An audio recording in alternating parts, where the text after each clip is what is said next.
welcome back to my channel.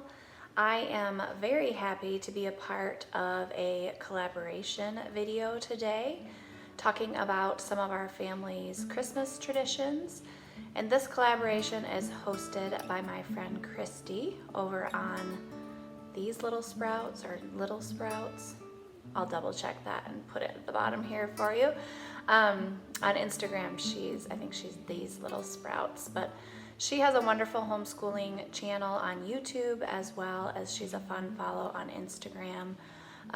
She does a lot of creative stuff with her kids. Her kids are quite a bit younger than mine in the homeschooling age, but it's always fun. I love seeing what other homeschool moms do, and I would love for you also to check out the other videos that will be on this playlist that are a part of this collaboration. I just always think it's fun to see what people's Christmas traditions are, and I actually made myself a list so that I would not forget to mention all of them in this video.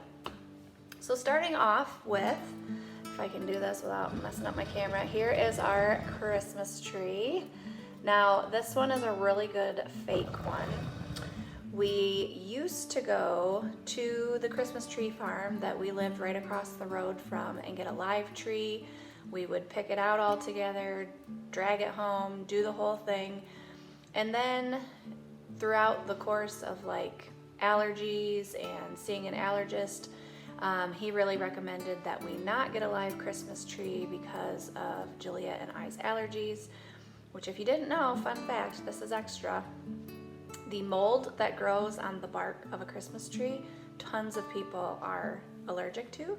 So if you feel like you're always sick over the holidays, maybe you're allergic to your Christmas tree. Just a thought. So anyway, the day after Thanksgiving, we all decorate the tree together, and by all, it's usually my oldest, Journey, and myself.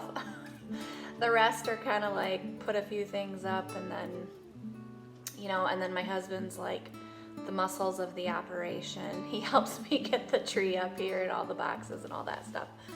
So we do that the day after Thanksgiving. We always have. I really wanted to decorate early this year, and all of my kids were like, no, we have to do it right after Thanksgiving. So I think they appreciate the sameness of some of the traditions sometimes. Then, and these are like in no particular order whatsoever, we always watch on Christmas Eve, we watch the original like 20 or 25 minute, the original animated Grinch, like Dr. Seuss's Grinch. And we've done that since the kids were very, very little. We just all really enjoy it. We also enjoy the newer animated Grinch, like the hour plus long one. That one is very fun. So we will watch both, but on Christmas Eve we always watch the short, old Grinch movie, we call it. Along with movies, we watch a ton of Christmas movies together, but we always watch Home Alone.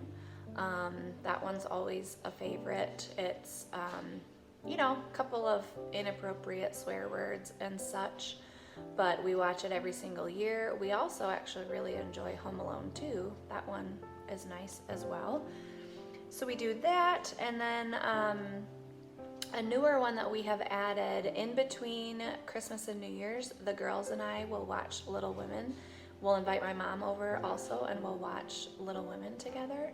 And if you've not seen, it's the new one. Like, it was out maybe 2 years ago. I can't remember now.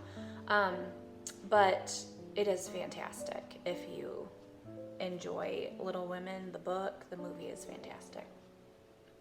Now, something that we do every day leading up to Christmas is this book right here, The 25 Days of Christmas, and it's just a short little devotional.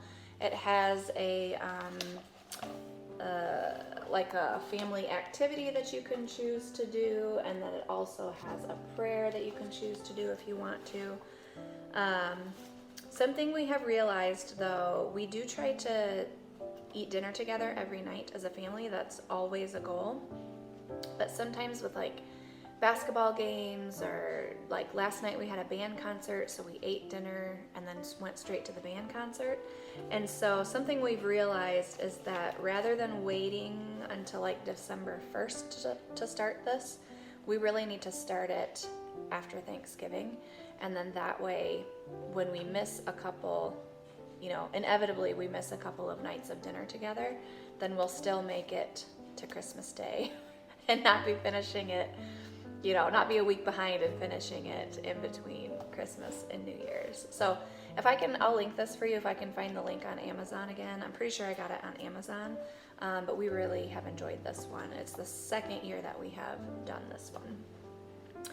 Then something else that we either do it on Christmas Eve or New Year's Eve, I introduced fondue to the kids. And obviously your kids need to be older to be able to do this because you have boiling pots of liquid on your table. We actually we don't do the oil, we prefer a broth.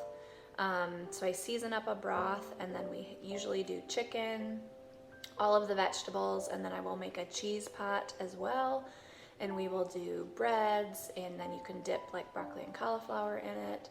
And it's just a nice like longer meal, and it takes a long time to cook your food that way, but like we spend a lot of time around the table together. And my youngest, Jericho, especially is looking forward to that night of fondue. And it just really depends on if we have family coming over for Christmas Eve, then we will wait and do it until New Year's Eve. And that's just because I only have 2 fondue pots, and I don't have the capacity to do fondue for a bunch of people. So that is something, it wouldn't have to be fondue, but like, do you always do the same special meal, around the holidays? So then we will if we do that New Year's Eve, then at Christmas Eve, we will actually have a couple of different kinds of soup. We will attend our church service, and then we will come home and have soup and play games. So that is always very fun. Gosh, I don't even know how many years it has been since my friend and I have been doing this, but we have one baking day, and this is where we pool together all of our favorite recipes for our Christmas cookies, our candies. We just have like these recipes that we have each really tested out year after year, and then we add in generally one new recipe to try out a year. We get together, we split the cost of the supplies and everything, and we just have one massive cookie baking, candy making factory all day long. And then we each take home half of it, and it's everything that we make can be put in the freezer. And so I will make up gift boxes. Like, I will send one with my husband to work for his administrator, and I will give a box to my 2 closest neighbors, and then I generally save like a giant platter full for our big Christmas get-together with all of my siblings and nieces and nephews and stuff. So we like doing it that way. It's an exhausting day, but it's really fun to do everything together in one day, and then we both take home half of the booty, if you will, and it's fabulous. Another thing that I've done the last couple of years, and I cannot take credit for this is my friend Rachel. I met her in community Bible study years ago, and she put together this like secret Santa, you could even call it like an Advent gift exchange or something. But basically the idea is she gets together a whole group of ladies, and I think this year it was 24 if I remember, but gets together a whole group of ladies, and you have to find something for $1 that you want to give away as a gift. And it's actually kind of fun to like come up with something good that's only $1. So like this one is to be opened on December 21st. So what you do is, if we have 24 ladies participating, I would find $1 gift and buy 24 of them. And then we get together. This year we got together at her house before Thanksgiving, which was a great idea. and she provides this lovely bag. And then we just go around to 24 bags and drop our present in, and then we all take home one big bag, and you have one thing to open every day leading up to Christmas. Now you could easily convert this to a child like gift exchange. Like, it's kind of like creating your own advent calendar, sort of. But you could get together a group of kids, and each family could come up with $1 gift, or you could set the amount, get together, exchange, and then as a family you have this bag of gifts that you could open up one every day leading to Christmas.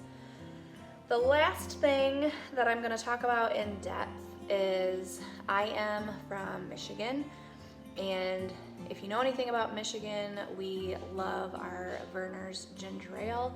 There is no other ginger ale in our opinion. And our family actually also loves eggnog. I know lots of people do not love eggnog, and I think it's actually a texture thing. So if you take half eggnog and half Verner's and mix it together, it like cuts the richness of the eggnog, and it is fabulous. We've already had our first round of eggnog and Verner's, and we will have another round, I am sure, before Christmas, because it's just delicious, and it's like a special drink that we only get around the holidays. So those are some of our Christmas traditions. They were the ones I could think of off the top of my head that without fail we do every single year. Of course, there's always stuff that we're incorporating and such, like we always have fires going because it gets very cold here in Michigan, and I also just love the snow that we get around Christmas time, and fingers crossed we're gonna have a white Christmas this year. We get the bulk of our snow during January and February, and so it's always a toss-up of whether Christmas Day is actually going to be white with snow. So I so appreciate you watching this video. I hope you will check out the other ladies' videos below, and we will see you in the next video. Merry Christmas.